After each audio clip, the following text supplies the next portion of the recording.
Okay, we are ready for starting. Good evening all. Thank you again for attending the last webinar of this course, Not Invasive and Additive Prosthodontic Restoration.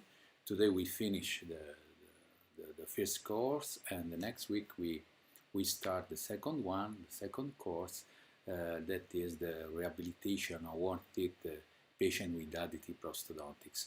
And in the next course we speak longer and better about the occlusal problems, about the TMJ problems of the patient, and what is the better way for for making restoration of these patients, and for restoring the occlusal bonds of this patient. But today, as last appointment with this course, I want to give you some hints about the wanted patient restoration.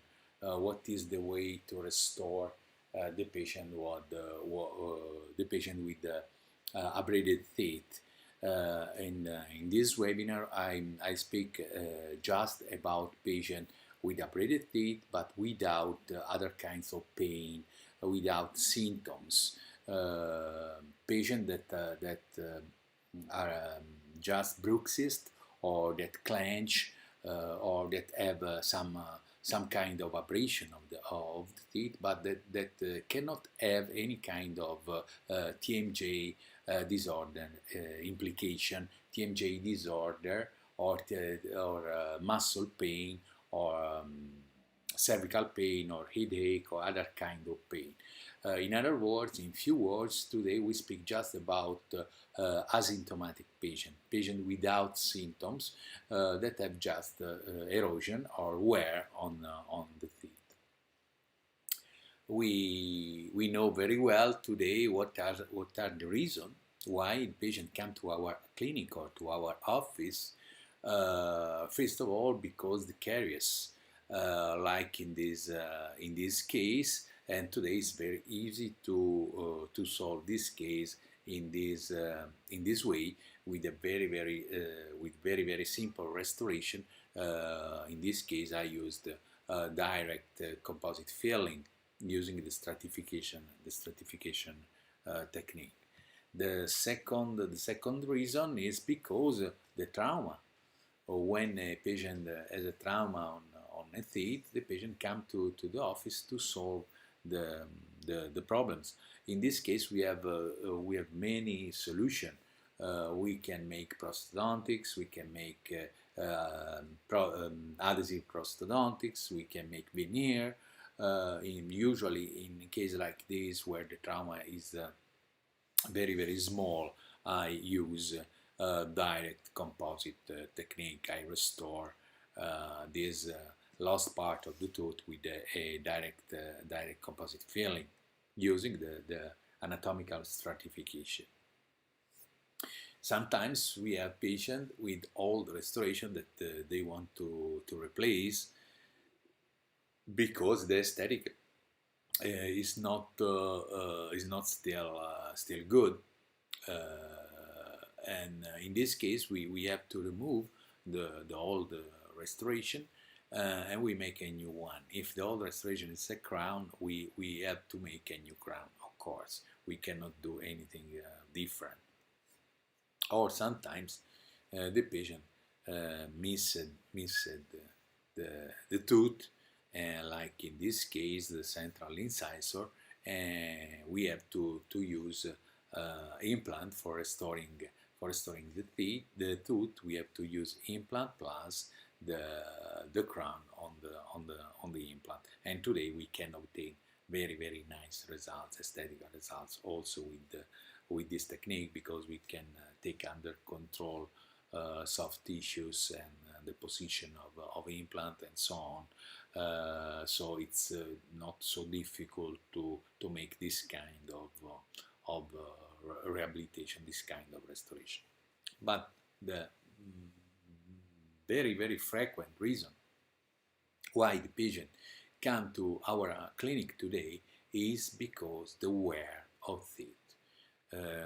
A lot of kinds of wear exist, but usually the patient that come to our office because the wear want to improve aesthetic, and we can improve the aesthetic of the patient of this patient in a very easy way if we have a good occlusion of the patient, a stability of occlusion, a good occlusal balance. We can restore this teeth in a very easy way. This is a paper published 10 years ago in which a group of population was analyzed in United Kingdom, and the more than 70%, around 77% of people have abraded teeth, and especially the young people, and this percentage is increasing very fast during time.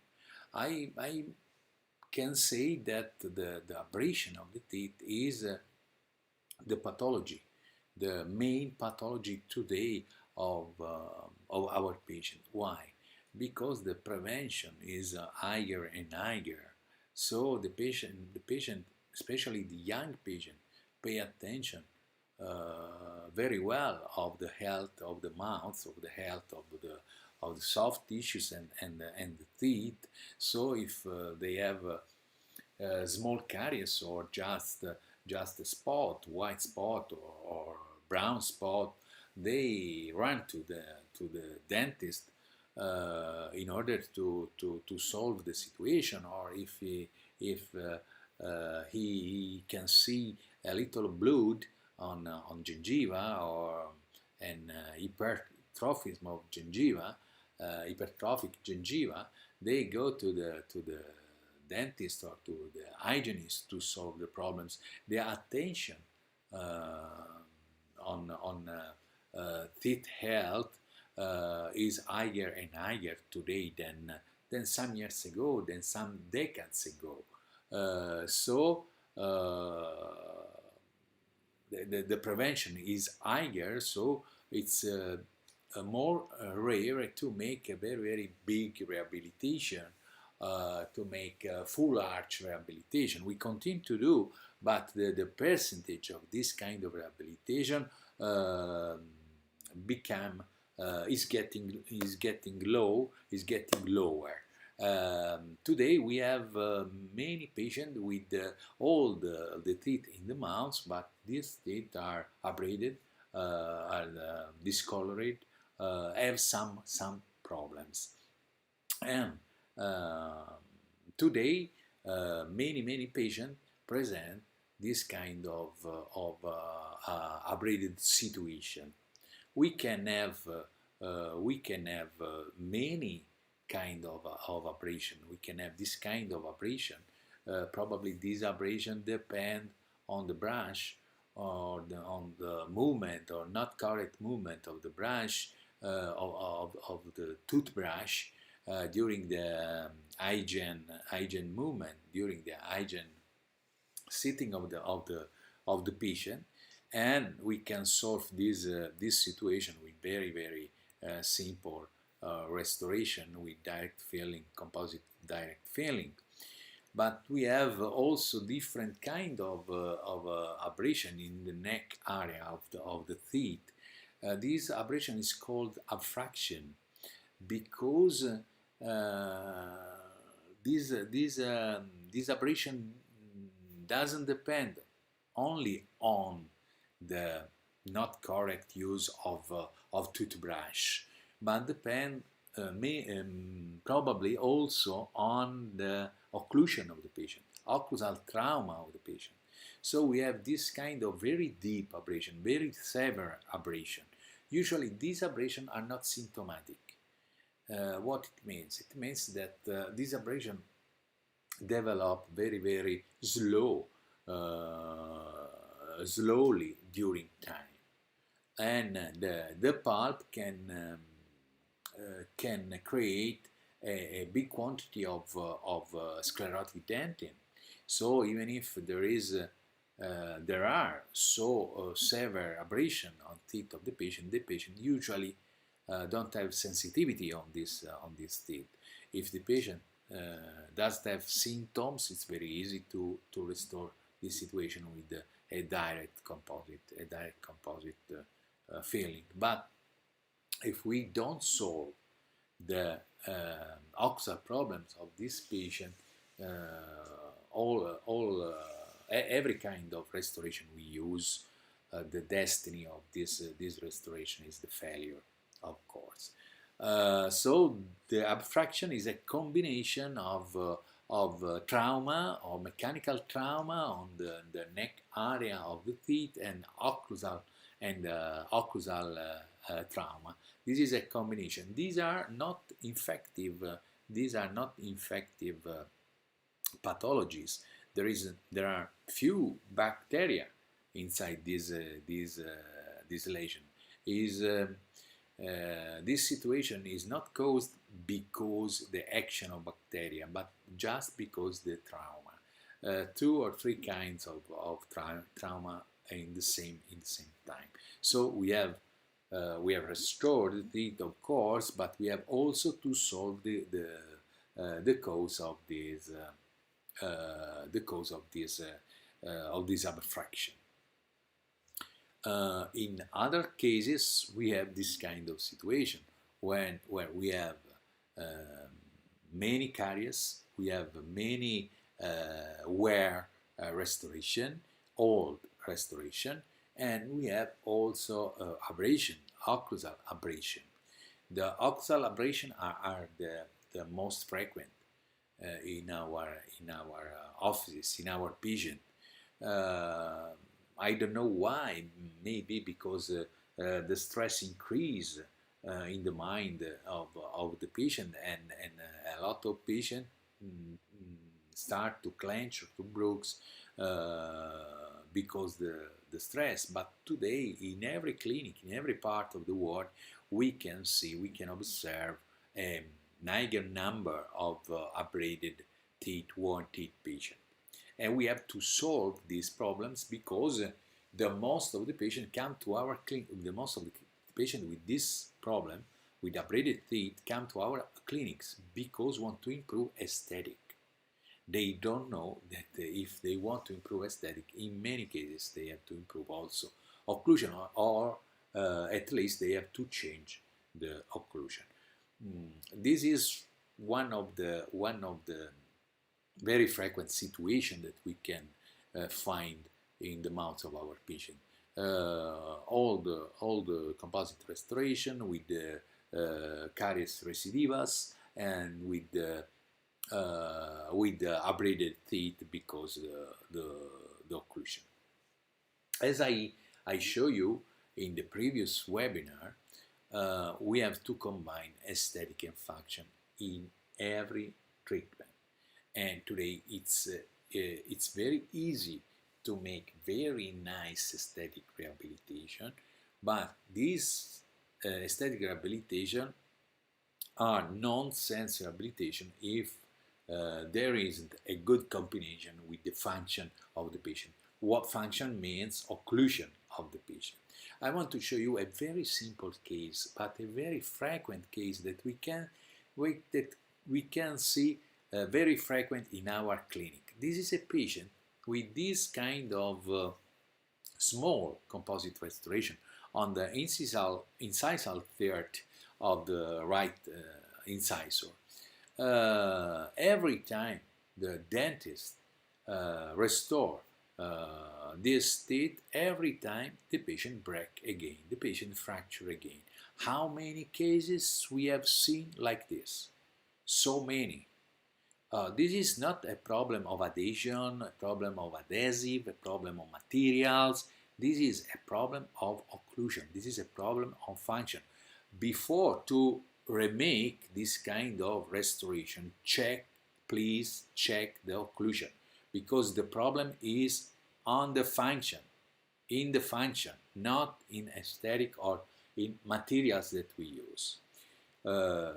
Please follow this case. This is endodontically treated teeth, and these are the lateral exclusive movements.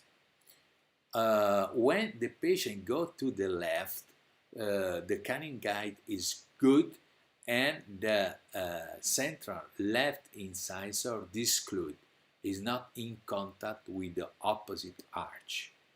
When the patient make the movement, the lateral movement to the right, the canine guide is not so good, and the incisor remain in contact with the central right incisor, remain in contact with the lower arch incisor. This is why the patient fractured the restoration. Not because the restoration is not good, or the technique or the procedures that the dentist used before was not good, but because occlusal problems, because during the excursion, lateral excursion to the right, the patient guide not only with canine, but guide above all with central incisor. And if we have a restoration on the central incisor, the restoration will chip, will fracture during time.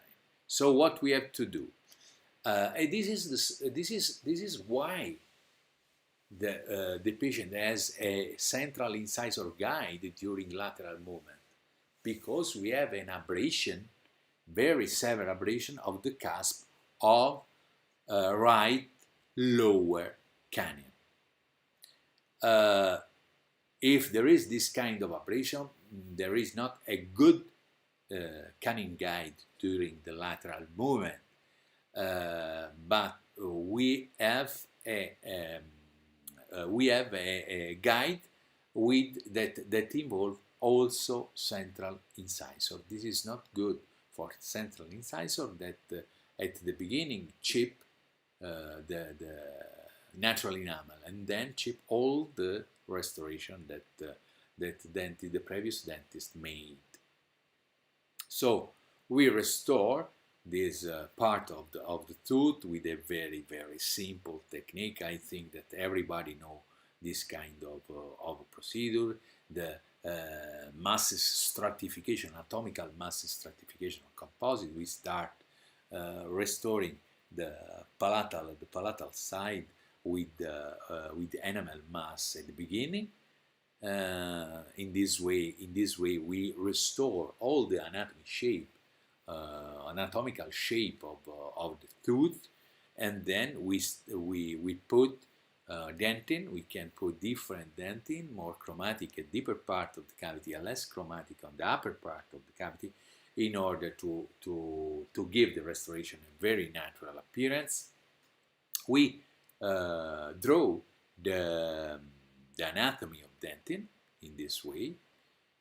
We put the opalation masses, and we cover all with enamel masses in this way, and finishing and polish very well. This is the situation after the rehydratation of the tooth.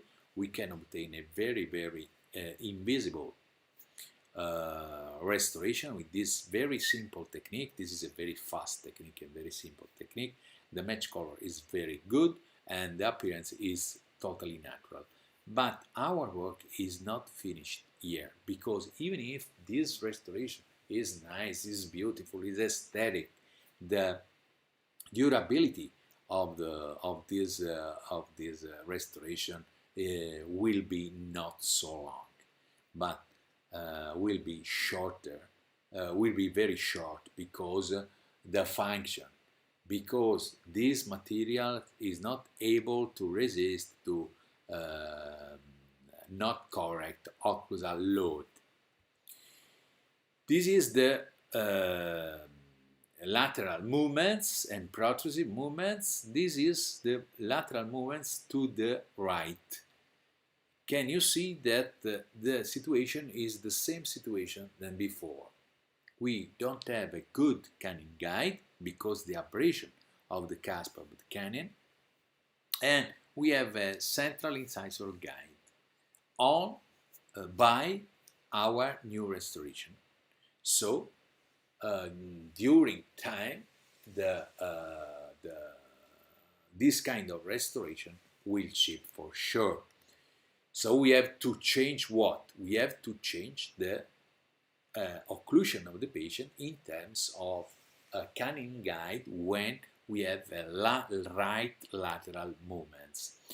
What we do, we record the new position of the, or this is the new position compared with the start position, but maybe this is the original position that the patient had when before the abrasion, before the wear of the cusp of the canine. So with two walks we record this position. This is an ideal position to have a good canine guide and to have a disclusion on the central incisor during lateral movement.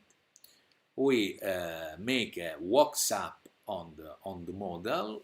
What is this walks up? We put walks on the cusp of the canine in order to restore the cusp of the canine and to restore a good canine guide having a disclusion on the central incisor. This is the situation, and this is the walks up.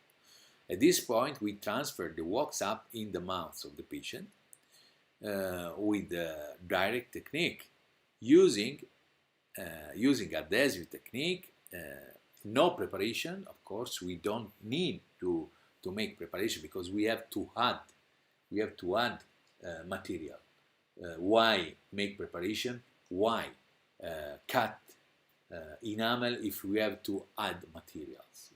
As you already learned by other webinar, when we have just to add materials, we can avoid to make preparation because we already have the right space for our restoration. We make the adhesive procedures with the etching of enamel, with the bonding, and then using this guide, this matrix. This is an impression of the walks up. What we do, we transfer the walks up in the mouth of patient thanks to a silicone key, silicone matrix.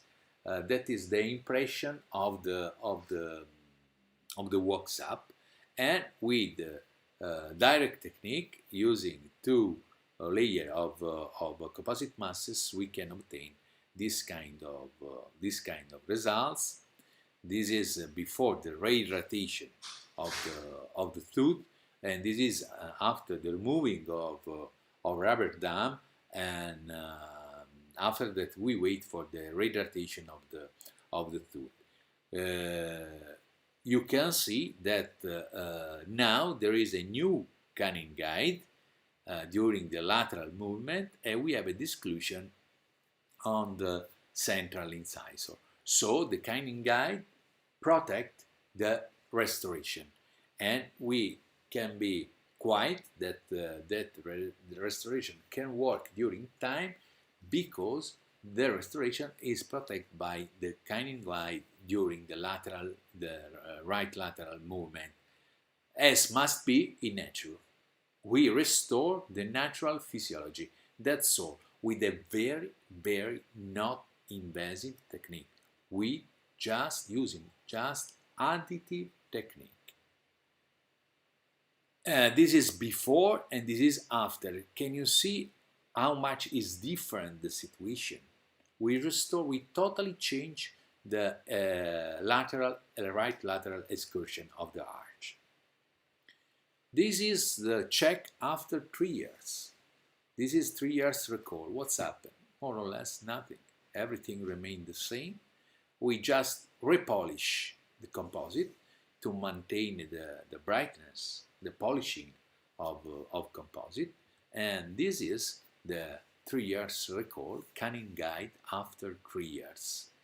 What's happened? Nothing. The direct composite on canine is a little bit more opaque, but nothing happened. Maintain the function. This is important. Maintaining the function protect our restoration during time. And this is the aim of this kind of approach. This is just to tell you that also in very simple situations, simple clinical case, we have to improve the aesthetic of the patient, taking under control the occlusion, taking under control the function. This is the only way to make long-term good long-term to have good long-term results for aesthetic treatment, for aesthetical treatment.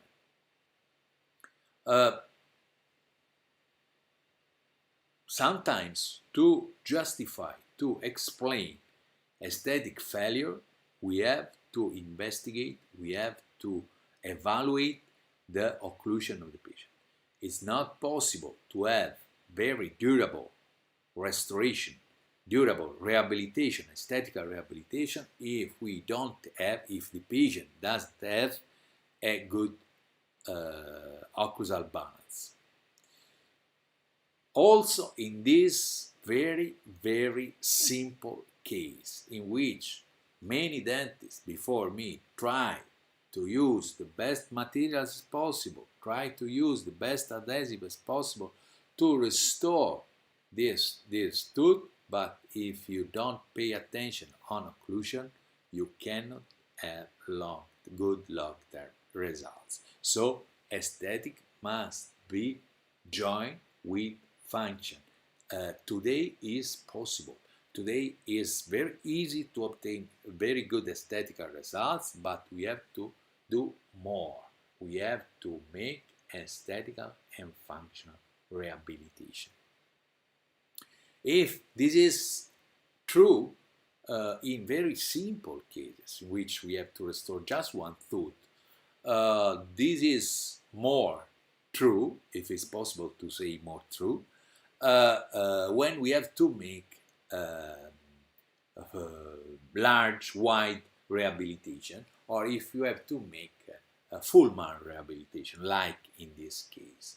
The patient came to my clinic not because occlusal problems, not because the patient is conscious, because the patient know that he is bruxist, but the patient came to my clinic because want more beautiful teeth, more beautiful smile.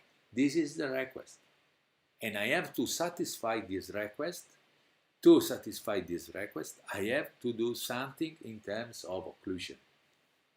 I try to explain this concept. When we speak about worn teeth patient, we have two kinds of patients, two groups of patients that are totally different each other, totally different. We have to make a good diagnosis at the beginning, to separate, to put the patient in the first or in the second group, because the approach and the therapy is totally different. The first group is the group of patients with occlusal disorder, just occlusal disorder. These patients are totally asymptomatic, doesn't have symptoms, doesn't have muscle contraction, doesn't have TMJ pain, nothing. They have abraded teeth. And usually these patients come to our office because they want to improve the aesthetic. I want to tell you at this point, but I repeat many times during my lecture, my webinar, this kind of patient, when the patient is totally asymptomatic patient and there is no sign of pathology, this kind of treatment is just an aesthetic treatment, even if we work on the occlusion of the patient. I try to explain this concept during my lecture. We can solve this case. This is the situation, very severe very, very severe abrasion on all teeth of the patient, on all teeth. Why? Because the patient broke so much. And this is the final results after the rehabilitation of the occlusion, after the using of adhesive prosthodontics. I use just adhesive prosthodontic, minimal invasive adhesive prosthodontic, and I use just 2 implants and 2 crowns on implants on the second molar and first molar, second premolar and first molar on the upper left arch. I use a very, very not invasive technique. What I did, I just increased the vertical dimension. I just opened the mouth, opened the bite of the patient. That's all. I move mandibula in a vertical direction. In this way, just vertical direction. When I make this kind of movement of mandibula, I'm not doing a functional rehabilitation. I'm doing just an aesthetical rehabilitation, and I have to do just aesthetical rehabilitation. Why? I try to explain you this concept. This is not complicated concept, but you have to pay attention to follow me. Usually, dentists say that to treat asymptomatic patient, that when we treat occlusal disorder patient, it's easier to treat asymptomatic patient. Why? Because we don't have problems, the patient doesn't have problem, everything seems easier. In my opinion, I treat this patient from long time. In my opinion, it's totally the opposite. The more difficult patients are patients without symptoms. Why? If a patient like this patient come to my office because want to improve aesthetic, and his request is just aesthetic request, because he doesn't have symptoms, he doesn't have symptomatology, he doesn't have pathologies, I am forced to solve aesthetic problems. I'm forced to improve the aesthetic. But for improving the aesthetic, I have to move mandibula. I have to open the bite. So, opening the bite, what are you doing? I'm risking to break his occlusal balance. If the patient doesn't have symptoms or doesn't have muscle or TMJ problems, is because the patient has a good occlusal balance. But if you have to move, if you are forced to move mandibula to satisfy aesthetical request of patient, you are forced to change the occlusal position, risking to break the occlusal balance of the patient, risking to cause pains on the patient, symptoms on the patient. This is why, in my opinion, the treatment of no symptomatic, asymptomatic patient is not more difficult. We take more and more risk in this kind of treatment. When we treat patients with symptoms, if we want to solve the symptoms, we have to move mandibula. We have to change position of mandibula. We have to reset the position of mandibula. And moving mandibula, resetting the position of mandibula, we create, in the same time, we create the right space for improving aesthetic, for solving the abrasion, for restoring frontal teeth with a right anatomy. But we are forced to move mandibula if we want to try to solve occlusal symptomatology of the patient. So the risk that we take treating symptomatic patients are less than the risk that we take treating asymptomatic patient, because with asymptomatic patient we can be, at the end of treatment, we can be the cause, the reason of new symptoms of the patient. So when we treat asymptomatic occlusal disorder patient, we have to pay attention, everything. We have to pay attention to not break, to not alter the occlusal balance of the patient. Come back to our speech. I told you that we have two groups of patients: occlusal disorder patients that have just occlusal disorder, usually because they have lost teeth, or because they have abrasion, or because they have other problems connected with the teeth position or the teeth anatomy. But they don't have muscle symptomatology or TMJ disorder or TMJ pains, or pain in other part of the body that is not the mouth, for example, on the neck or on the head. We cannot make a diagnosis of an asymptomatic patient just to ask the patient, do you have pain? This is not a medical way. This is not a scientific way. I show you what is the way to make a good diagnosis and to decide if a patient has just occlusal disorder or has also TMJ disorder and muscle disorder.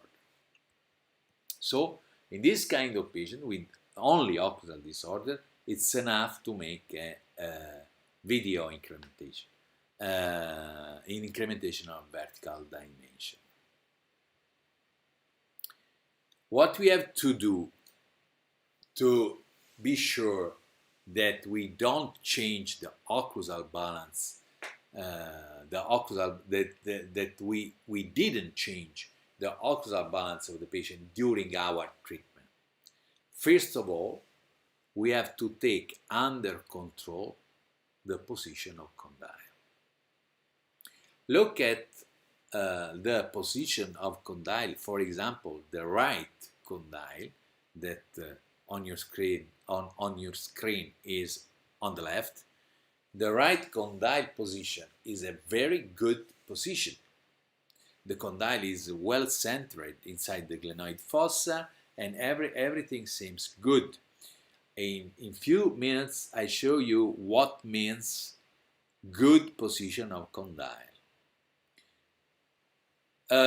If the position of condyle and consequently the position of the disc is a good position at the beginning of treatment, and the patient didn't have problems, didn't have symptomatology before the treatment, we have to maintain the same position of condyle and of the disc at the end of the treatment.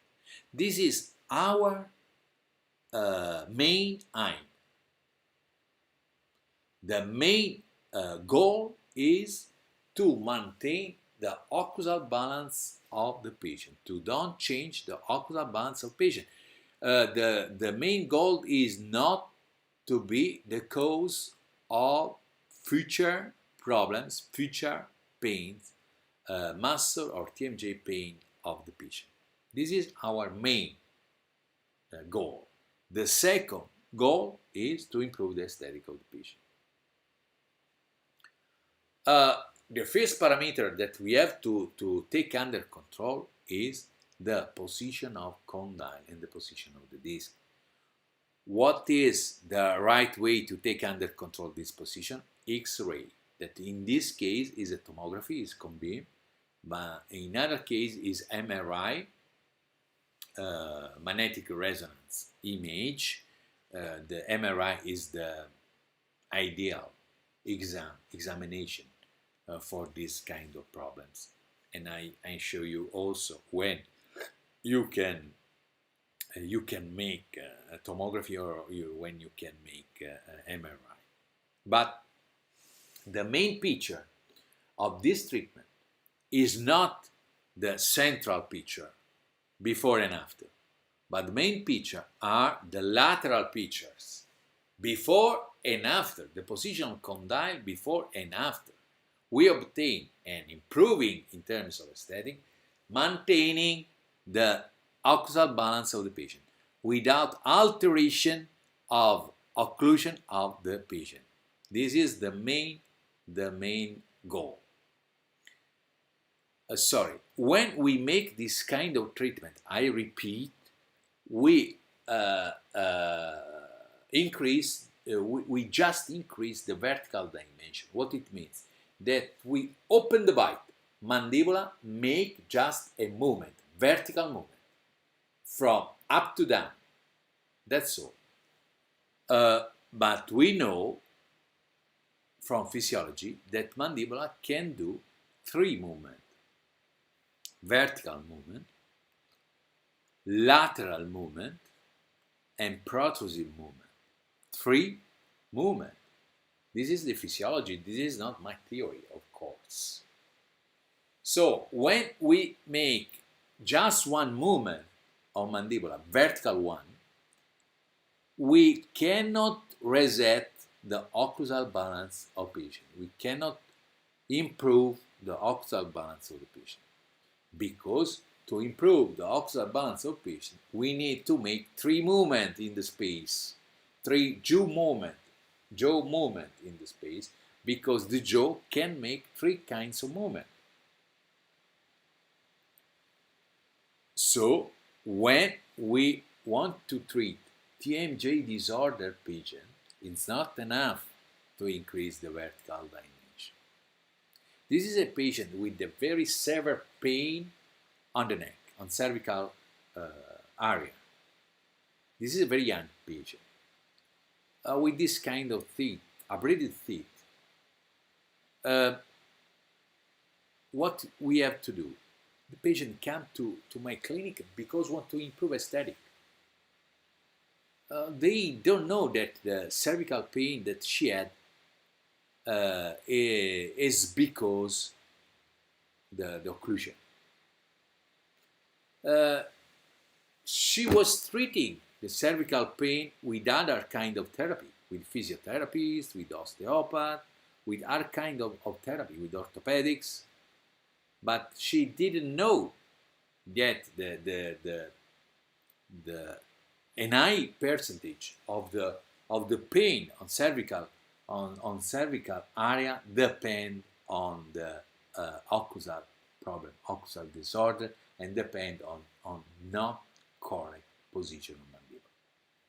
So I explained the patient, I can do that. I can improve your smile. I can improve your aesthetic. But for doing that, I have to move your mandibular in order to change your occlusion. But changing your occlusion, maybe I can improve also your pain. I can solve also your pain. I repeat, in this webinar today, I treat just asymptomatic patient. In the next course, I treat asymptomatic patient. I show you asymptomatic patient in a more detailed way, and I speak also about symptomatic patient with TMJ disorder. I solve the most of the cases with additive prosthodontic, with adhesive prosthodontic. So what is the approach of this patient? This is the final view of this patient. It seems that the treatment is more or less the same that I made before. I increase vertical dimension. Sure, I increase vertical dimension, but I increase the protrusive. So I increase the vertical dimension and I make a vertical movement of the jaw. I increase the protrusive and I make a sagittal movement of the jaw. But as you can see from the line, I can make also a lateral movement, moving mandibular from the left to the right. in order to correct the left lateral deviation of the mandible. What I did, I moved mandibular in 3 directions, the physiological direction of mandibular: vertical, sagittal, and lateral. In this way, I making a functional treatment more than aesthetic treatment. If I move mandibular just in one direction, to one direction, vertical direction, increasing the vertical dimension, I'm not making, and I cannot make a functional treatment. I can make just an aesthetical treatment. And when I have asymptomatic patient with that problem, I have to do that. I must do that. I must do just aesthetic treatment. So I don't want to change the occlusal balance. I don't want to change the jaw position. I want just to open a little bit the bite. That's all. As you can see, this is an MRI image, and as you can easily see, if you focus your attention on the condyle position. The condyle position, this is the condyle position at the beginning of the treatment. Look at especially on the left condyle that is on the right on your screen. This is before and this is after. Totally different. We advanced and move forward the mandibular and recapture the disc. Can you see? Here there is an advanced position of the disc. Here there is a good position of the disc, and we improve also the aesthetic of the patient. In this case, in case like this, in many cases we can improve also the posture of the patient in terms of symmetry. Look at the shoulder, look at the scapulas, look at the pelvis, are more and more balanced. And we totally change the face of the patient. As I told you, we can change the face of the patient just with the 4 or 6 veneers, additive veneers, without touch the teeth. If we can change the patient in this way, we can change more and more the face of the patient when we treat also the occlusion of the patient. But this is not the topic. This is not the topic of this course and of this webinar. It is the topic of the next course. This is the check, the control after 3 years, and after 3 years. I use only composite to do that. Also for buccal veneers, I use composite. Why? I explain in the next course. This is the 3 years recall. And the aesthetic of after 3 years, if you use the right composite in the right way with the right maintenance during time.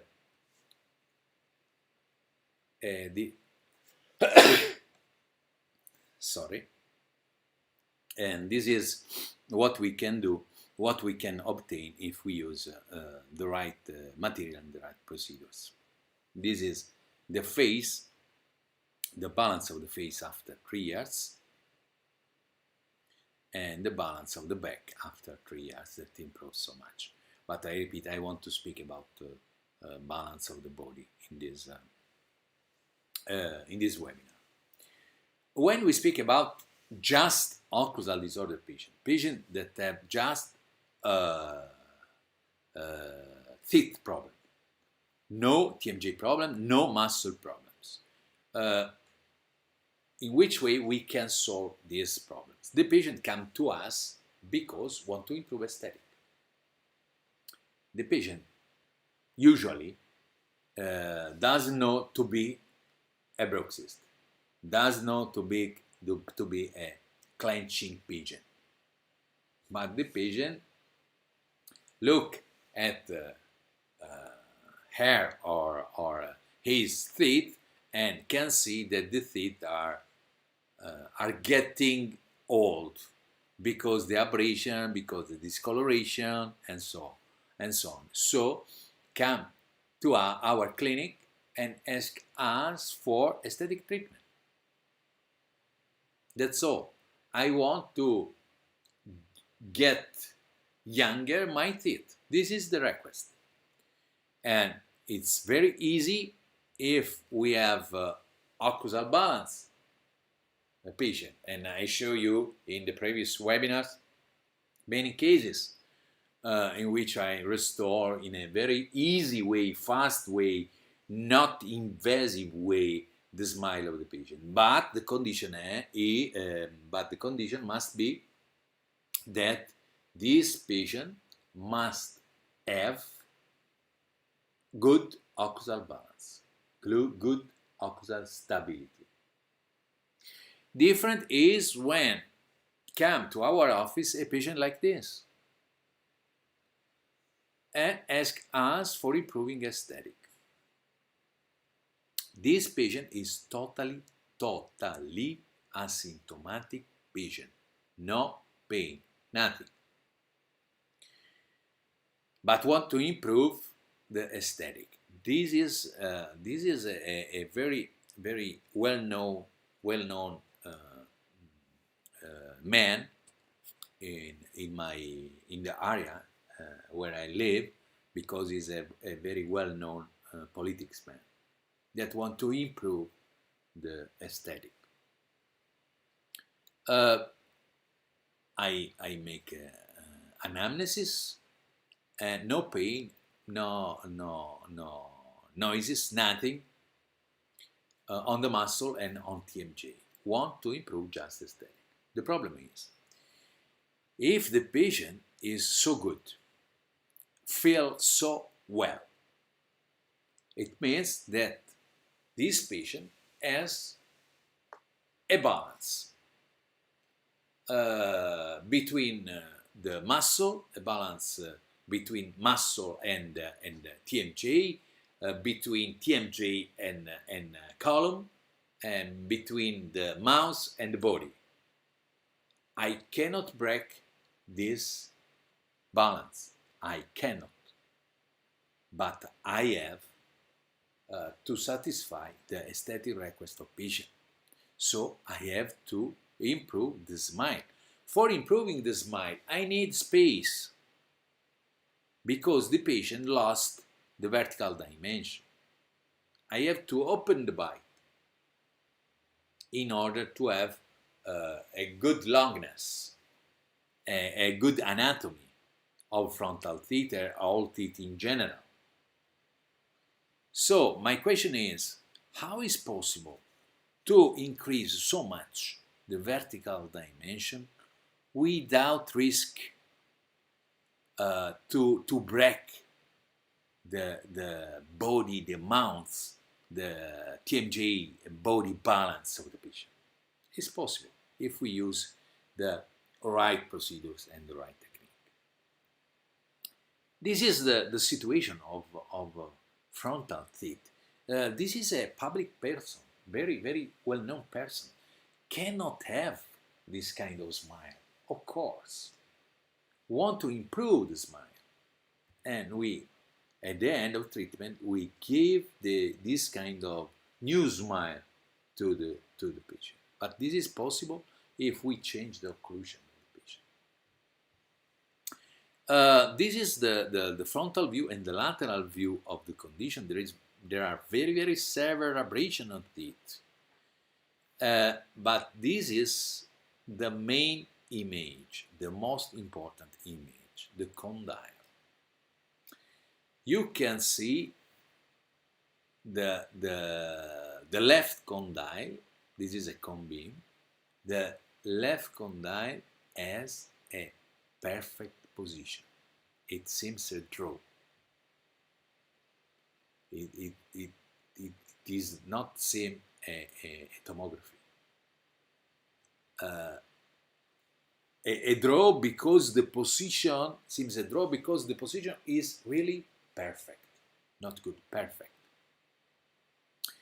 I try to explain you what means perfect position or good position of condyle inside the glenoid fossa. We have to examination, instrumental examination to analyze the condyle position. The CBCT tomography, the COM-beam that today are in the most of dental clinic. There is a specific program to analyze the condyle. I have seen a lot of dentists that use the program for implantology to evaluate the condyle position. It's not good. There is a software, specific software, to analyze in a correct projection the position of condyle. We have to use that. With COM-beam, we can obtain many information about the condyle. What are the advantages and the limits of COM-beam technique? The advantage is that the device, the COM-beam, is present today in the most dental clinic, dental offices. So it's enough to buy a new program for TMJ that is very cheap program. And so it's very easy for the dentist and for the patient to have this kind of exam. This kind of exam is very cheap because so many dental clinics have this kind of examination. What are the weaknesses? What are the limits of this examination? First of all, radiation, because the patient takes radiation. These are devices with a very low radiation and so on, but the patient takes radiation. The second, and is the main important limit, that with COM-beam we can see only the hard tissues, only the bone. We cannot see the soft tissues. We cannot see the disc, for example. So we can see condyle, and this is condyle. This is glenoid fossa, glenoid cavity. This is the eminence of glenoid cavity, anterior eminence of glenoid cavity. And this is acutic meatus that is just behind the glenoid fossa. We can see these, more or less, these four elements from COM-beam that are hard tissues elements.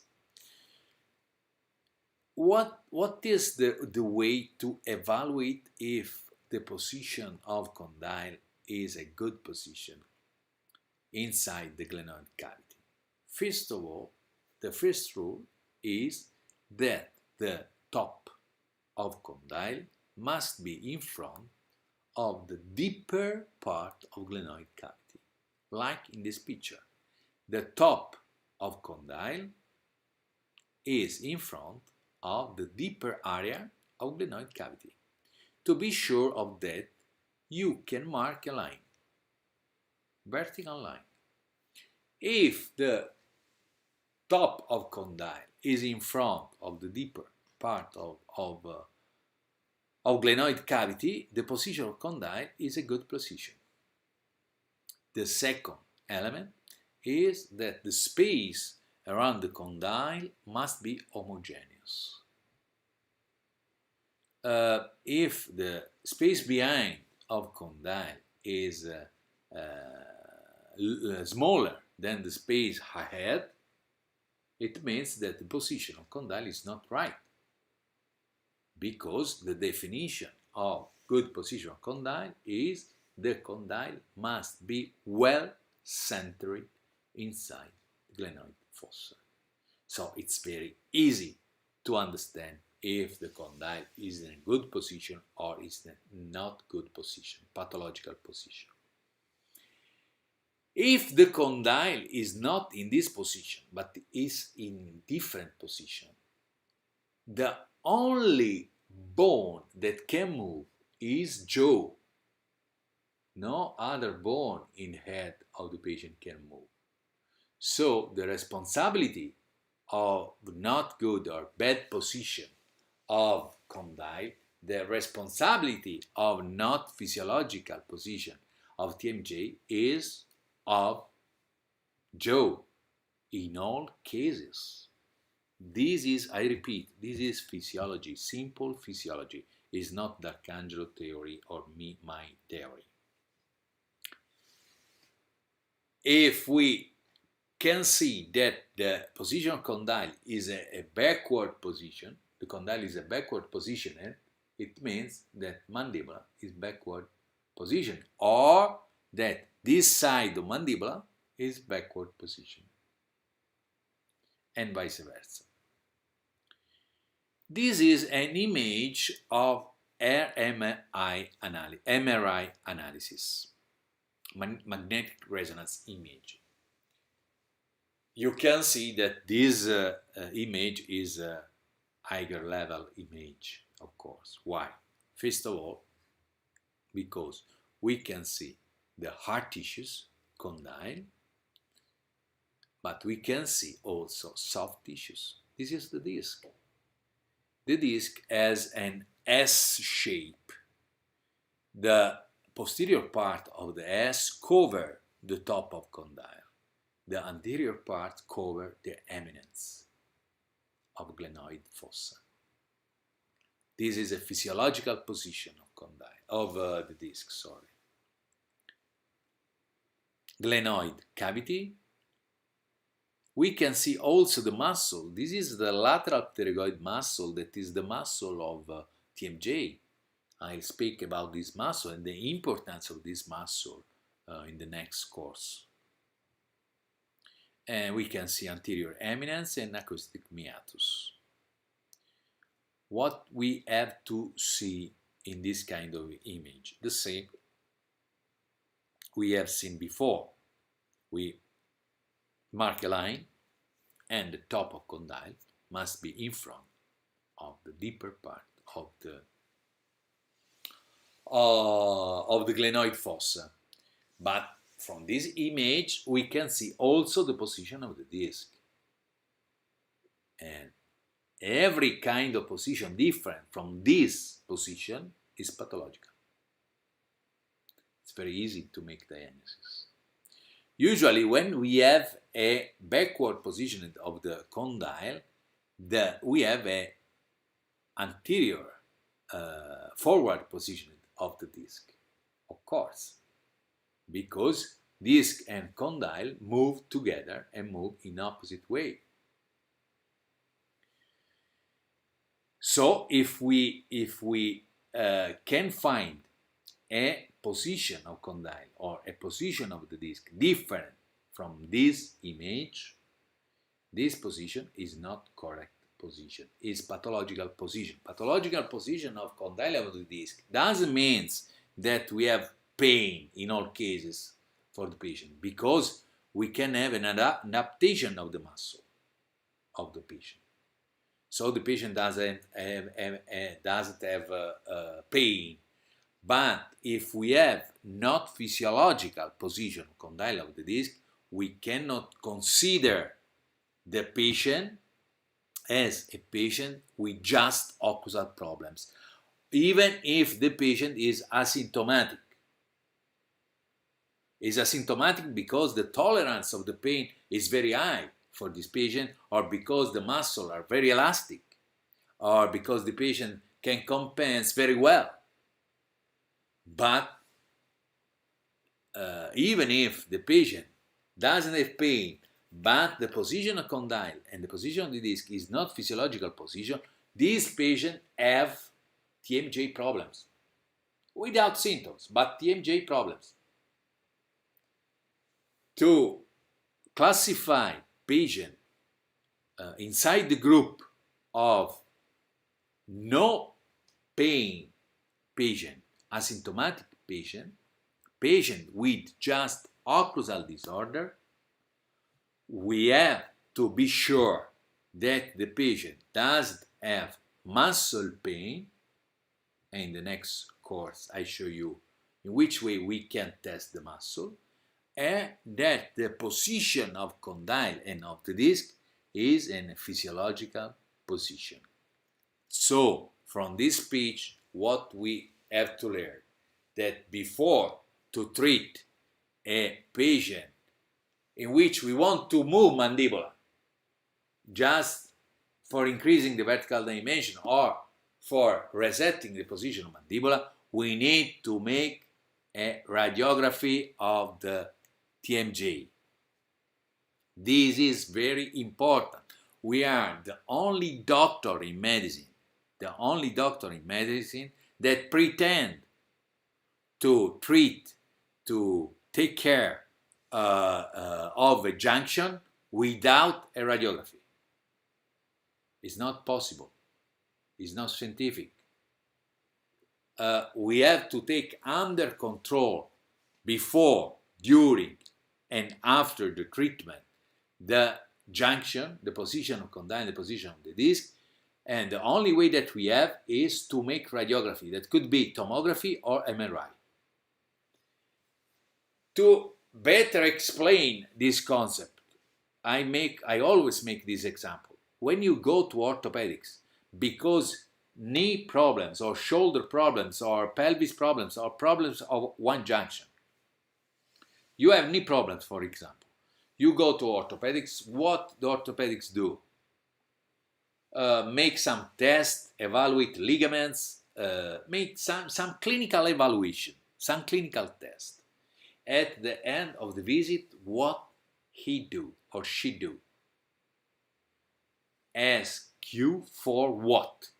For tomography or magnetic resonance. Always.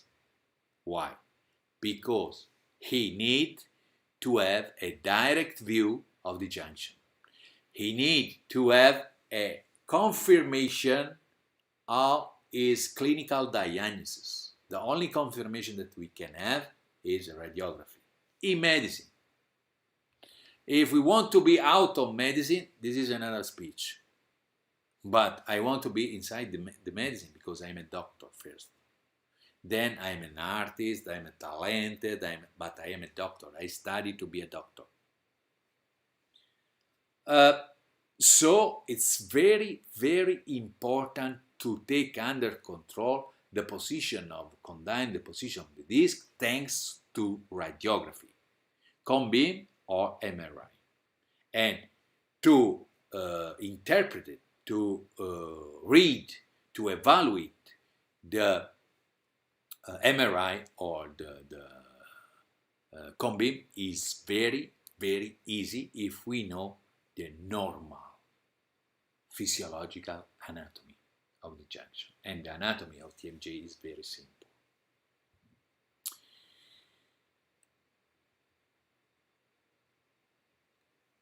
This is the physiological position of the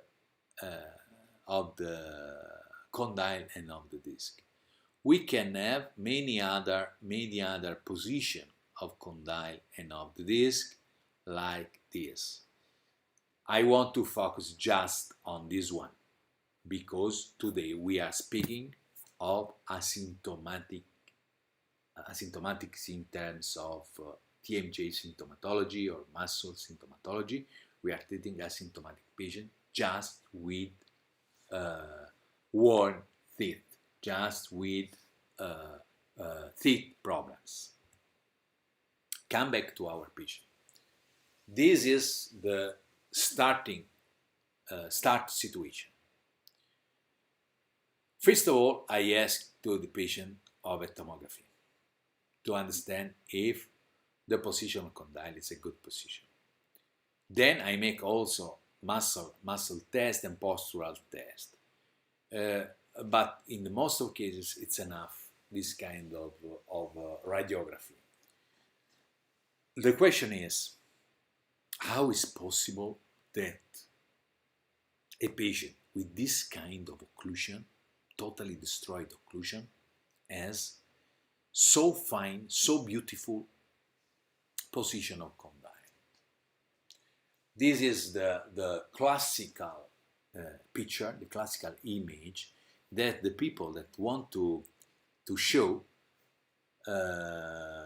want to describe that there is no connection between occlusion and TMJ show you.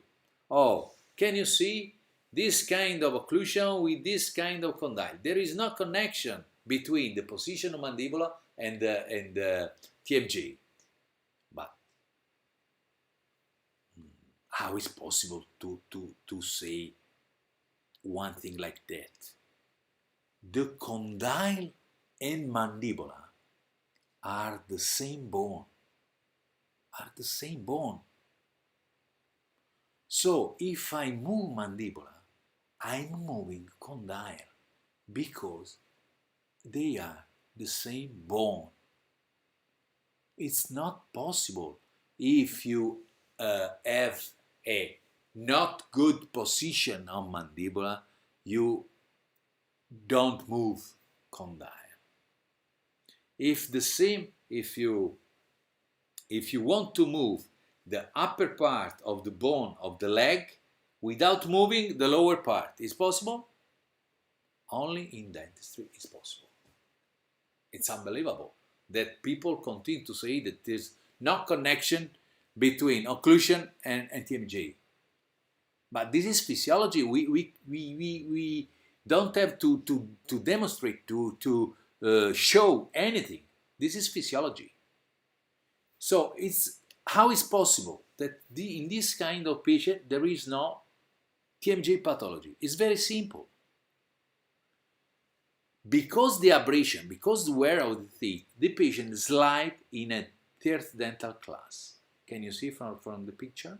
The patient is not in a natural third dental class, but became a third dental class because the abrasion of the teeth.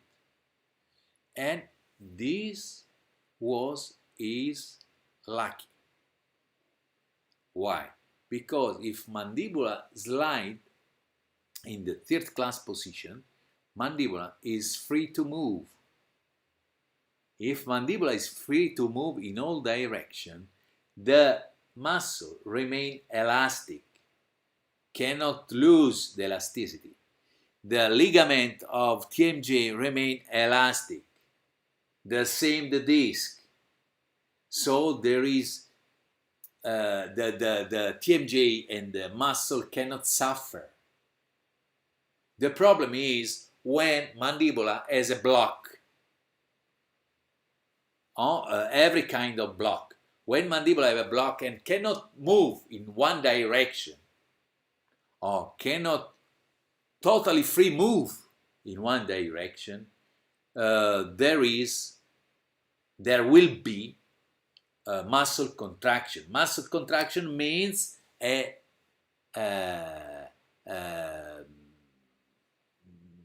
possibility to change the position of condyle. If mandibular is blocked, the condyle start to be blocked, and the discs start to be blocked, and the ligament lose the elasticity.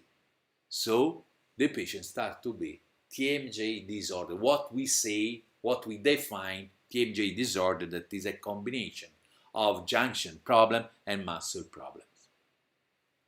But when mandibular maintain the freedom, mandibular is free to move in all directions.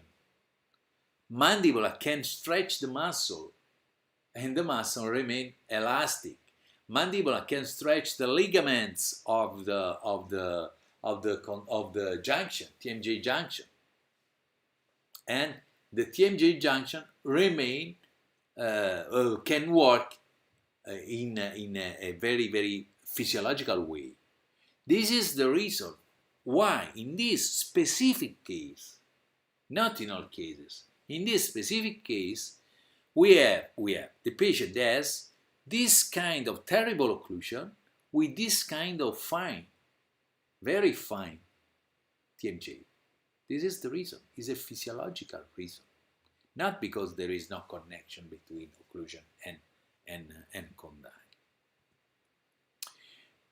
Go on with the case. If this case is, if this patient doesn't have problem, doesn't pain, doesn't have muscle contraction, has this kind of condyle position, what we have to do? We have to maintain all this balance of the patient. And we have to make just an aesthetic treatment. Why an aesthetic treatment? Because we don't want to make a functional treatment. If we make a functional treatment, we risk to change the condyle in this position. We risk to change the balance, the occlusal balance of the patient. We don't want to do that. We want to make just an aesthetic treatment without change the position of condyle. How is possible? It's possible if you follow me. If this is an aesthetic treatment, we have to start from aesthetic. From aesthetic teeth. From frontal teeth. The people that will attend also the next course learn that in occlusal rehabilitation we will not start from frontal teeth, but we start from posterior teeth, from occlusal teeth. But if the patient is just occlusal disordered patient with just aesthetic request, expectation, we have to treat this patient as aesthetical patient. We have to start with the wax up of the aesthetical frontal teeth. So we start from the model that you can use a stone model, or you can use virtual model if you use CAD/CAM way. In this case, I use the stone model. In other case, I use CAD/CAM way. The technicians made a wax up of frontal teeth in order to have a good longness, good anatomy of this teeth, and then consequently make a wax up of the posteriors, of course. At this point, I transfer this wax up in the mouth of the patient thanks to the mock-up technique. I take an impression of the wax up and stamp the wax up with resin inside the mouth of the patient. This is the incrementation of vertical dimension that I need to have a good anatomy, a good shape of upper and lower frontal arch. At this point, I have to record this position. In which way? In this way. It's very easy. I record the position of posterior teeth thanks to wax, very hard wax. You can use silicone, you can use materials you want to do that. I prefer to use this kind of wax. Then I remove the mock-up in this way, and I record the anterior with a resin jig. I use resin jig, and I advise you to use resin jig, not silicone, not wax. Why? Because the patient uses this jig to make instrumental examination, tomography or MRI. So this jig must be undeformable, must be rigid. So I use resin to do that. Oh, the question is vertical dimension incrementation. How much I can increment and what is the procedures? There are 1 million of theory in dentistry for vertical dimension incrementation.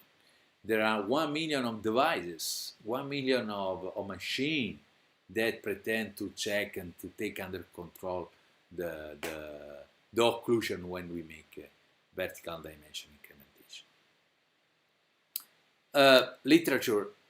In literature, we have some paper that give us some advices. This is one of the last paper. This is a clinical case. In this case, in this situation, I prefer clinical reports. because it's very close to the clinic. This is a study of an Italian group dentist that evaluated 100 patients that receive vertical dimension incrementation. These patients are divided in 3 groups: patient with natural teeth, patient with mixed teeth, natural and on implant teeth, and patient just with implant. In the discussion of this paper, they say that any incrementation of 5 millimeter, incrementation vertical dimension of 5 millimeter or low than 5 millimeter doesn't have consequence for the patient. And the conclusion is, within the limitation of the present study, functional and prosthetic complication after VDO increase was not frequent. What it means? That usually we can make small vertical incrementation of the patient without problems.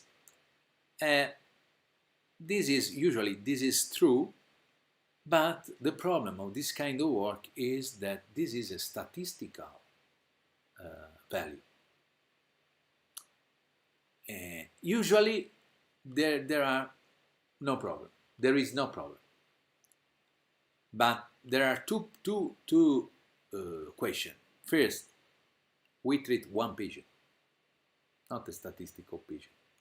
So in one patient, it's possible that also very small incrementation of vertical dimension can cause problem. Second is that sometimes, like in the case that we are treating, that I'm showing you, the incrementation, the vertical incrementation is more than 5 millimeter. This is one more paper, very famous, of Abduo and Lyons, in which they say that increasing our vertical dimension more than 5 millimeter is rarely indicated, and if you want to remain in a safe range, you can increase the vertical dimension up to 5 millimeter, not more. This is this is not clinical study. This is a literary review, so a totally statistical study. So statistical studies are useful to give us guideline, but when we speak about just one patient, the statistics sometimes is not adapt for the one specific patient. But this kind of work, this kind of paper, say one more important, very important things. The use of removable spleen to increase vertical dimension is not indicated. If we want to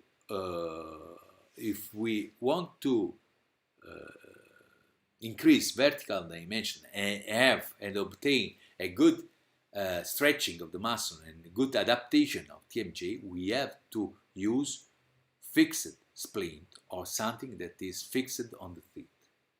The removable spleen is not indicated, as it might generate symptoms related to spleen wearing rather than vertical dimension incrementation.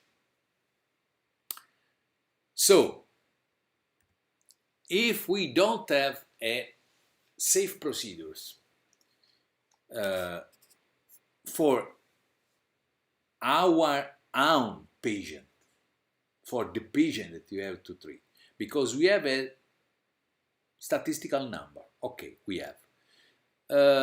But are we sure that our patient stay inside the good percentage of the statistic, or stay in the smaller but percentage of statistic, failure percentage of statistic. And if we have to increase more than 5 millimeter, like in the case that I'm showing you, to have a very safe way to be sure that we increase vertical dimension without complication, and we can avoid complication if we maintain the position of condyle in the disc in the original position, because the original position of condyle in the disc is a physiological position, and we want to maintain this kind of physiological position. The only way that we have is to follow the physiology. So how is possible to open the bite, to move mandibula without move condyle? If condyle and mandibula are the same bone, it's possible. Because from physiology, we know that in the first movement of mandibula, when we open the bite in the first millimeter, condyle cannot translate. Condyle rotate, just rotate. So we can open the bite without move, without change the position of condyle, if we remain in the range of rotation. If we go over the range of rotation, opening more the bite, the condyle start to translate. So we change the position of condyle. So the rule, the procedures to be sure that we can open the bite without move condyle is to remain inside the range of rotation of condyle.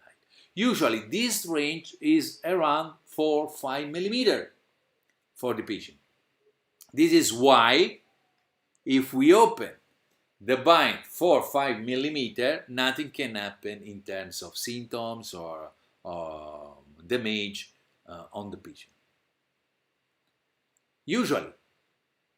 But we are speaking about patients that have lost vertical dimension. So, if the patient has 5 millimeter, 4 millimeter, or 5 millimeter, physiological 4-5 millimeter, to open the bite without move condyle, if the patient have lost vertical dimension, we have some millimeter more, 2, 3, 4 millimeter more, for opening the bite, remaining inside the rotation of condyle. I don't know if I'm clear. In the physiological situation, when the occlusion is an ideal occlusion, the patient has 5 millimeter, for example, 5 millimeter of opening bite without move condyle. For 5 millimeter, condyle just rotate and remain in the same position inside glenoid fossa. In the same way, the disc. But if the patient have lost, for example, 3 millimeter of vertical dimension because the abrasion of the teeth, the patient has 5 physiological millimeter plus 3 millimeter that have lost before. So the rotation range of condyle is 8 millimeter, not 5 millimeter.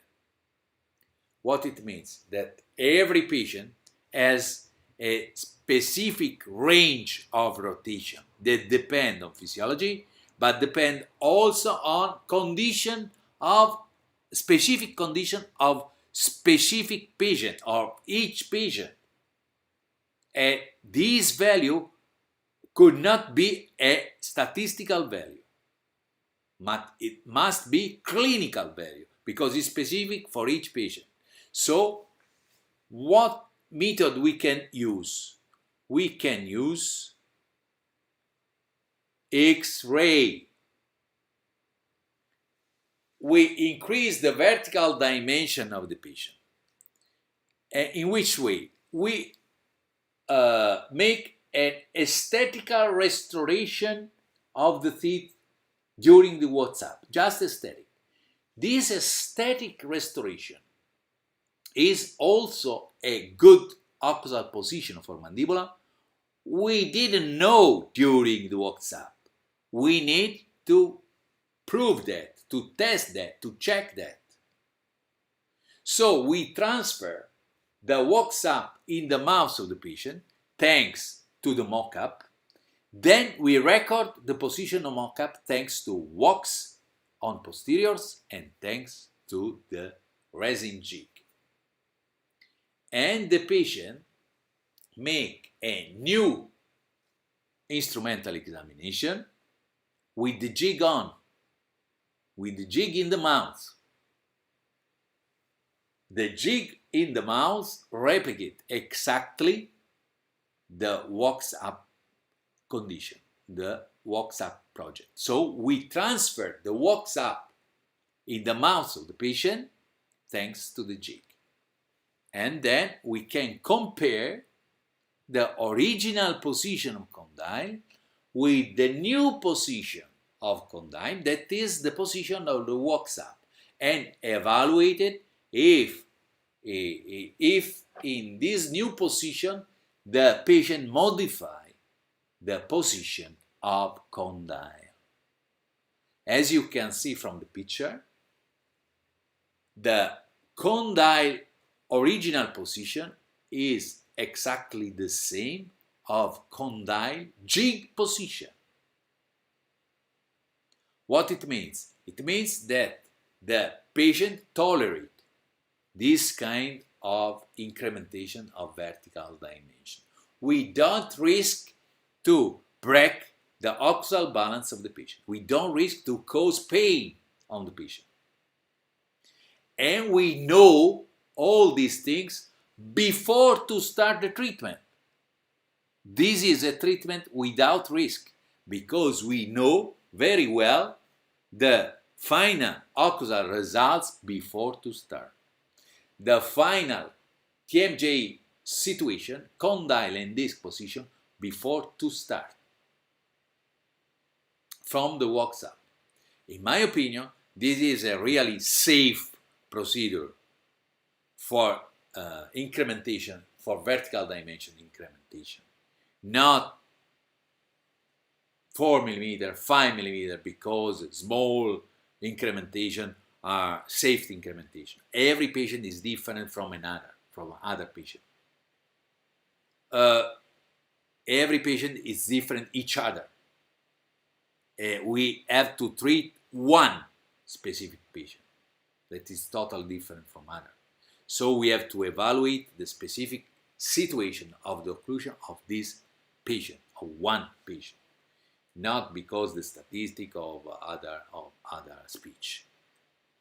In my opinion, this procedure is a very, very safe procedure because we start from aesthetical wax-up and we check if this aesthetical wax-up is good also in terms of occlusion. And we check all before to touch the teeth with a totally reversible procedures. When we establish the exact position of mandibular, we cannot start with the restoration of the teeth. If we try to restore the teeth of bruxist patient like this kind of patient, the patient break, chip, fracture, all our restoration. Why? Because the muscles are very strong, are very powerful, and the muscle have memory. So first of all, we have to stretch the muscle. We have to decondition the muscle. We have to eliminate, cancel the memory of the muscle. The same for the ligament. We have to give back the ligament the elasticity. And what we can do in traditional prosthodontics, at this point, we prepare temporary bridge or temporary crowns. And we make preparation of the tooth, and we put on temporary crowns and leave these temporary crowns for 2 months or 3 months in order to have a totally deconditioning of the muscle and of TMJ and ligaments. But I don't want to use traditional prosthodontics. I want to restore, to make rehabilitation of this patient using just additive procedures. I don't want to cut 1 millimeter of some tissues. Why? Because the patient already lost a big part of some tissues of the teeth. A big part, because of the bruxism.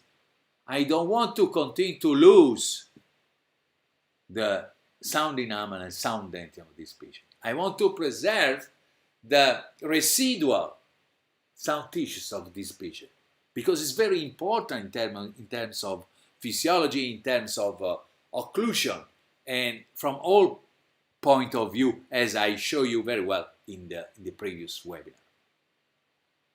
If I cannot make traditional temporary bridge or crown, because I don't want to make preparation, I use this technique. And I don't want to use removable splint, because as I showed you before, from literature, we know that removable splint are not good for increasing the vertical damage, but usually can create some damage on the occlusion of the patient. I use this kind of splint. These are fixed splint. These are acrylic resin splint that the technicians prepare for me. And these are a sort of temporary bridge in which we eliminate the buccal and the lingual side and remain just the occlusal side. In this way, I cement this splint on the teeth. I don't want to use adhesive procedures because this splint must be removable. So if I use adhesive procedures, I cannot remove. I use traditional cement, glass ionomer cement to cement. But what is the particularity of this splint? That they are not in contact. These splints are not in contact with opposite arch. Why? Because if I ask the technicians to put in contact this splint, when I cement this splint, I need to make correction of the occlusion. So I change the occlusion of the patient. If these splints are not in contact, I can reline or rebase this splint in the mouth of the patient. In which way? Using the resin jig that the patient use for taking the cone beam or MRI. So after the relining of this splint, I am sure that mandibular is exactly in the same position of tomography or of MRI, that is the same or walks up. I don't need to make correction. I stamp the occlusion. Then I eliminated the interferences because mandibular, the lateral interferences, because mandibular must be free to move in a lateral excursion and in protrusion. But I don't change the occlusion. So I stamp the occlusion that I record at the beginning and that I record with tomography. If technicians prepare the splint on articulator, I need to make correction. I don't want to correct anything. I repeat, I explain this technique step by step in the next course, that the topic is specific for that. This is the cementation of the splint without relining, and then after the relining, you can see that the surface, occlusal surface, is very similar to the surface of temporary bridge. So the patient, temporary resin, acrylic resin bridge. So the patient can chew with this splint. and can hit with this spleen in the same way of temporary resin acrylic bridge, same way. But I didn't prepare the teeth. And this is the check with the spleen. After, before with the spleen, the position of mandibular of the condyle is always the same. This is the only way that we have to have standard evaluation of position of condyle during the treatment and after the treatment. X-ray. After 2 months, usually 2 months for this kind of patient is enough for relax the muscle and for the condition at TMJ. We start with the prosthodontic rehabilitation. I use in this kind of patient just additive prosthodontic. I don't prepare the teeth. In this kind of patient, I start from the restoration of frontal teeth. Why? Because the only limit of this fixed spleen is that for 2 months the anteriors are not in contact. So I want to put in contact anteriors faster as possible.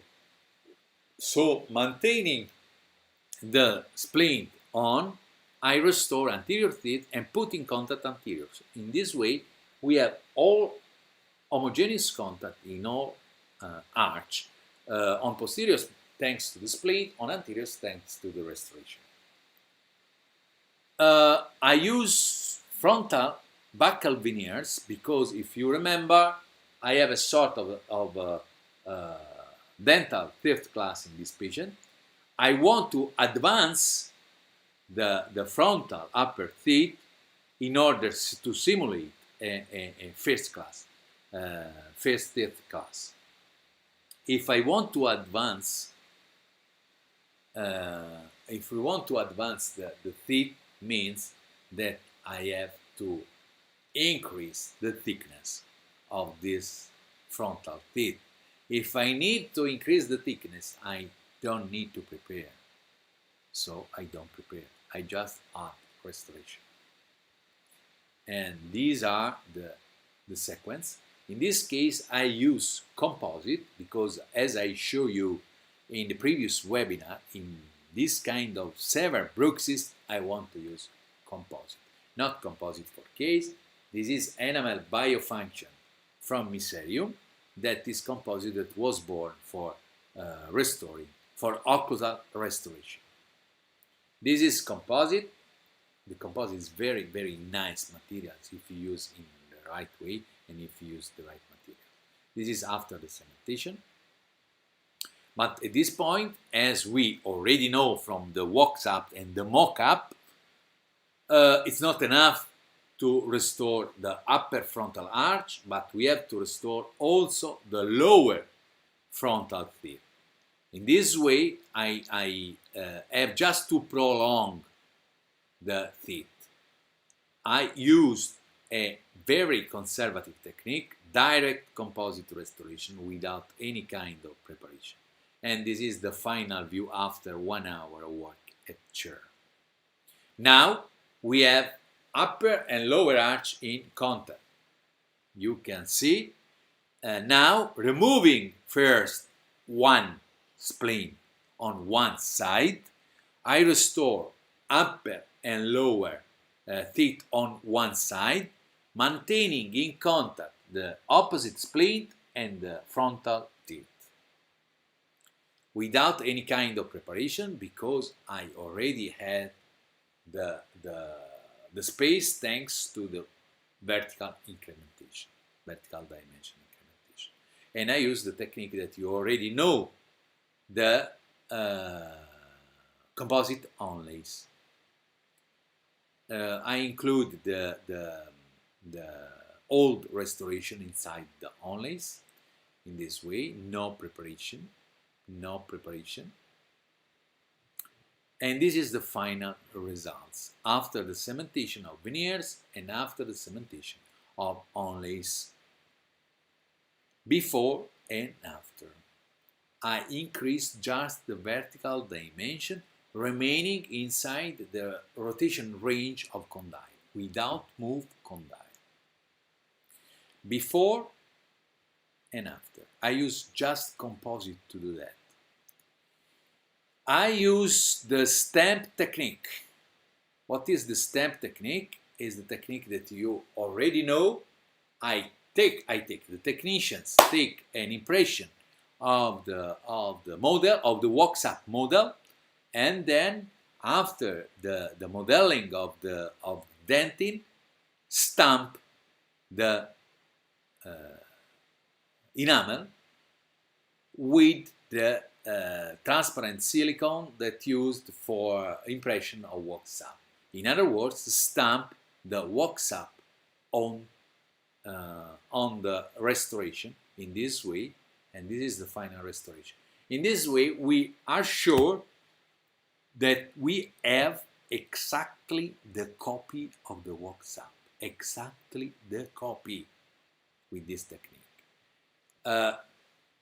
All these procedures is very predictable because we make the wax-up, we transfer exactly the copy of wax-up in the mouth of the patient thanks to the mock-up.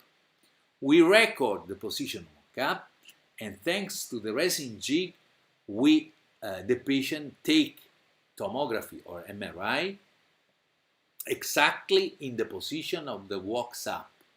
Then we put fixed bite in the mouth and reline this fixed bite using the same resin jig that the patient used for MRI. So we have exactly the same position of RMI and of wax-up.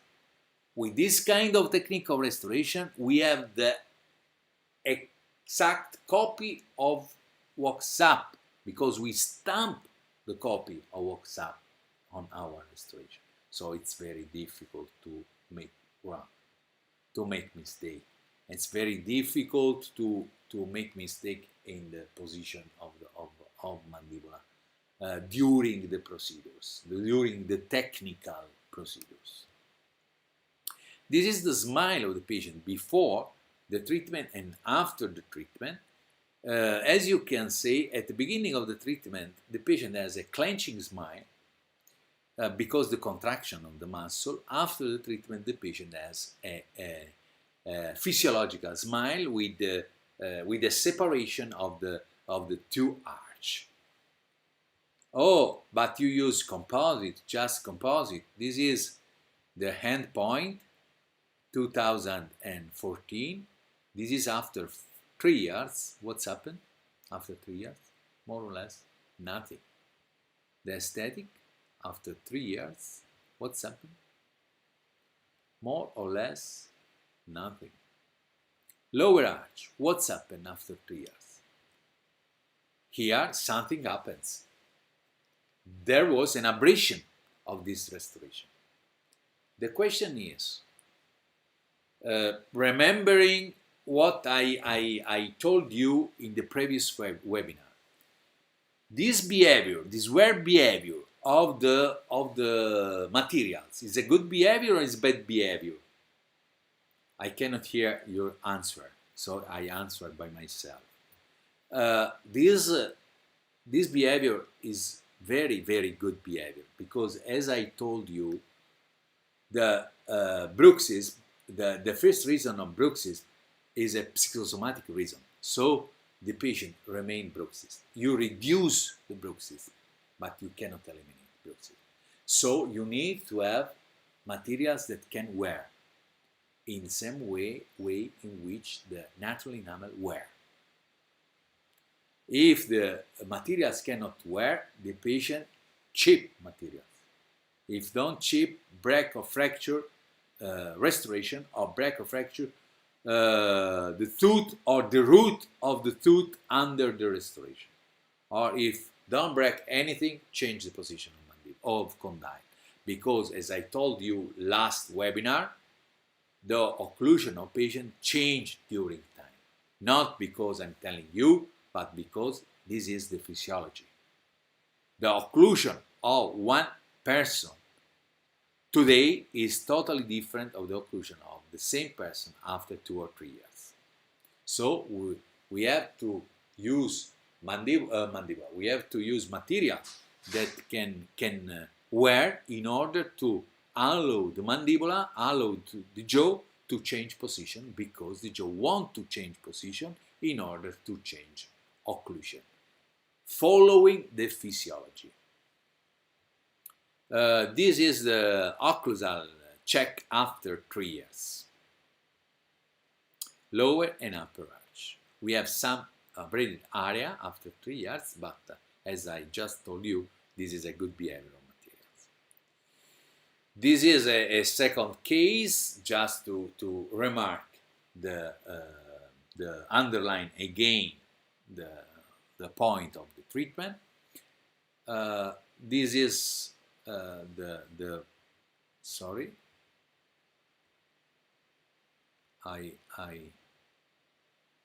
okay. This is before, in the upper part, at the beginning of the treatment. Look at the position of condyle. The position of condyle are good position. The patient needs just to have vertical dimension incrementation. So I use the same technique, using the fixed bite, increasing the vertical dimension, and I check this new position with tomography. In this way, I'm sure that this new position cannot change the position of condyle. The new position of occlusion cannot change the position of condyle. At this point, I can start with the rehabilitation. The patient make a sinus lifting and put 2 implants in this area, of course. This, after 2 months of occlusal treatment, and after the right time for the bone regeneration after the sinus lifting and the positioning of implants, we start to restore anterior teeth. In this case, we don't have a third dental class, but we have a first dental class. But we have to fill this kind of distance, this kind of space between upper and lower arch. In this case, I use occlusal veneers to do that. We don't use preparation, we use just additive veneers. In this way, these are composite additive veneers, enamel biofunction composite by Mysterium. This is the cementation. After the cementation, this is not aesthetical treatment, this is just ocular treatment, so you cannot expect aesthetical results. Then I prolong the lower arch in the same way I showed you before, with direct technique, this way. And then I restore posterior teeth. This is the posterior teeth restoration, no preparation. I remove just the old restoration, and I save all the sound tissues as possible in this way. Then I have to make prosthesis on implants, because I use a composite for restoring the occlusion of the patient. I want to use the same materials also on implant, because I told you in the previous webinar how it's important in this kind of patient to use just one material. Not mix different materials with different biomechanical properties. So I use a solution with gold composite crown on implant. This is a solution that we use very often in Italy, and it's very popular, and it's necessary of a specific technique for using composite on gold. If you don't, specific lab technique, if you don't use this kind of specific lab procedures, the chipping of composites is very frequent. And this is after the positioning of implant and crowns. And this is the final view, before and after. Everything, there is composite before and after. Now the patient wants to improve also the aesthetic. So in this case, we use prep veneers because we have to change the inclination of the teeth. And if you remember, when I have to change the anatomy of the teeth, we need to make preparation. So we make prep veneer. This is the preparation, and these are the veneer. Very, very easy to do. The veneer, I use lithium disilicate for the veneers, not composite. You can use different materials because the buccal veneers cannot work in terms of occlusion. This is before and after. I increase just the vertical dimension. I don't change the occlusal balance of the patient, and I don't risk to cause unbalanced situation, disordered situation in terms of TMJ disorder or muscle disorder. Before and after. I can show you more cases, but the time is finished. So I stop here. I hope that I give you some hints about the possibility that we have today for restoring one teeth patient thanks to additive technique, thanks to additive prosthodontics, but we can use the best technique we want, the best materials we want, but the first goal is to maintain a good balance, a good occlusal balance of the patient, or when the patient has lost the occlusal balance, to restore this kind of balance. Pay attention. The occlusal balance is the main goal for a dentist. Not because we love the patient and we want to preserve the occlusal balance, but because we are egoists. If the patient has a good occlusal balance, our work, the durability of our work will be longer and longer. The long-term quality results of our work depend on the occlusal balance of the patient. So if we put in balance the occlusion of the patient before to start our work, is better and better for us and of course for the patient too. I thank you very, very much, and I hope that the most of you follow me and attend me also for the second course about the rehabilitation on one teeth patient. That means rehabilitation of occlusal disorder and TMJ disorder patient. Thank you very much. Have a good night.